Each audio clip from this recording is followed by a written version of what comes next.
Good morning friends. आज मैं मूल अधिकार यानी फंडामेंटल राइट पार्ट 2 लेकर के आई हूँ। आर्टिकल 12 से लेकर के 35 तक। आर्टिकल 12 में लिखा गया है राज्य की परिभाषा।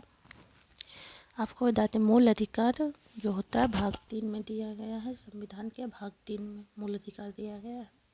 आर्टिकल 12 में राज्य की परिभाषा क्या होती है उसके बारे में बात किया गया है। तो आपको बता दें राज्य की परिभाषा क्या है, राज्य का निर्माण कैसे होता है, राज्य का निर्माण किन किन चीज़ों से मिलकर होता है। आपको बता दें राज्य का निर्माण होता है 4 चीज़ों से मिलकर। कितने चीज़ों से मिलकर? 4 चीज़ों से मिलकर। जोग्राफिकल एरिया यानी भौगोलिक क्षेत्र, जनसंख्या यानी पॉपुलेशन, फिर सरकार यानी गवर्नमेंट, फिर संप्रभुता सॉवरेंटी। इन 4 चीज़ों से मिलकर के राज्य का निर्माण होता है। भौगोलिक क्षेत्र आपको पता ही होगा, जो हमारा क्षेत्र जोग्राफिकल जो एरिया होता है उसे भौगोलिक क्षेत्र कहते हैं। एक टुकड़ा जनसंख्या और एक टुकड़ा ज़मीन का जिसमें जनसंख्या हो, फिर उसके लिए एक सरकार होनी चाहिए जो अपना निर्णय स्वतंत्र रूप से ले सके। तो आई होप आपको राज्य की परिभाषा याद हो गई होगी।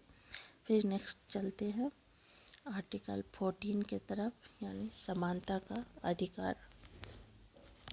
आर्टिकल 14 में समानता का अधिकार दिया गया है। 14 से लेकर के 18 में तक में इसे बेसिक समानता का अधिकार है। वे बोलते हैं इसमें बेसिक समानता का अधिकार, इसमें विधि समानता, राजनैतिक समानता, आर्थिक समानता और सामाजिक समानता और धार्मिक समानता सम्मिलित है। आर्टिकल 14 आपको बता दें लीगल विधिक समानता है। विधि के समक्ष समानता दिया गया है 14 में।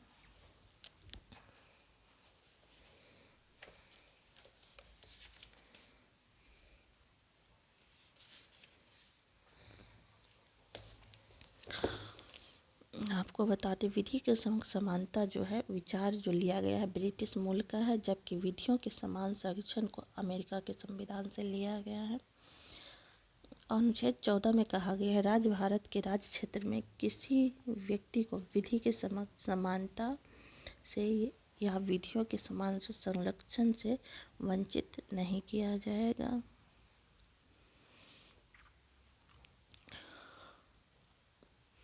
फिर आपको ले चलते हैं समानता सामाजिक समानता की तरफ।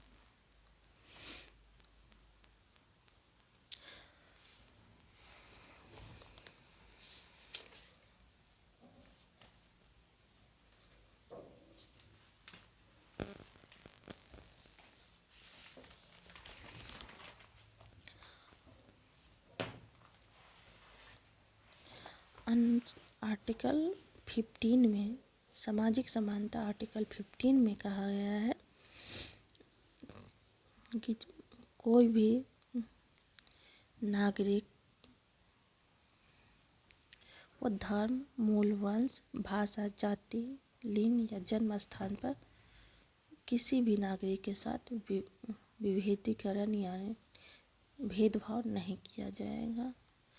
याद रखना है धर्म, मूल वंश, भाषा, जाति, लिंग और जन्म स्थान कितना है? 6 चीज़ों के आधार पर किसी भी नागरिक के साथ भेदभाव नहीं किया जाएगा। 17 में दिया गया है अस्पृश्यता का अंत, यानी छुआछूत को समाप्त किया जाएगा। छुआछूत किसी भी व्यक्ति के साथ नहीं किया जाएगा। और इस आपको बता दें अस्पृश्यता शब्द को न तो संविधान में और न ही यह अधिनियम में परिभाषित किया गया है।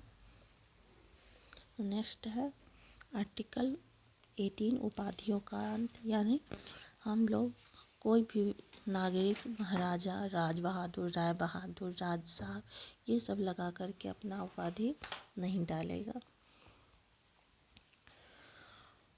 और नेक्स्ट है आर्थिक समानता की तरफ चलते हैं। आर्टिकल 16 में दिया गया है आर्थिक समानता। लोक नियोजन में अवसर की समानता। आर्टिकल 16 में दिया गया है लोक नियोजन में अवसर की समानता। राजनीतिक समानता जो है आर्टिकल 326 में मतदान का अधिकार है।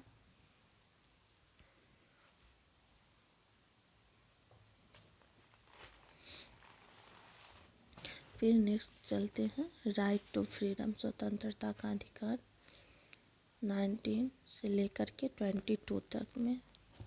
इसे बेसिक स्वतंत्रता का अधिकार बोलते हैं। इसका उद्देश्य लोगों का कल्याण करना है। 19 में आपको बता दें 6 मूल स्वतंत्रता को संरक्षण दिया गया है, जो आपको याद रखना है। 6 में से कोई भी एक दे देता है एग्ज़ाम में और सही का टिक लगाना रहता है, तो 6 आपको याद रखना ही पड़ेगा। फर्स्ट है बोलने एवं अभिव्यक्त करने का अधिकार।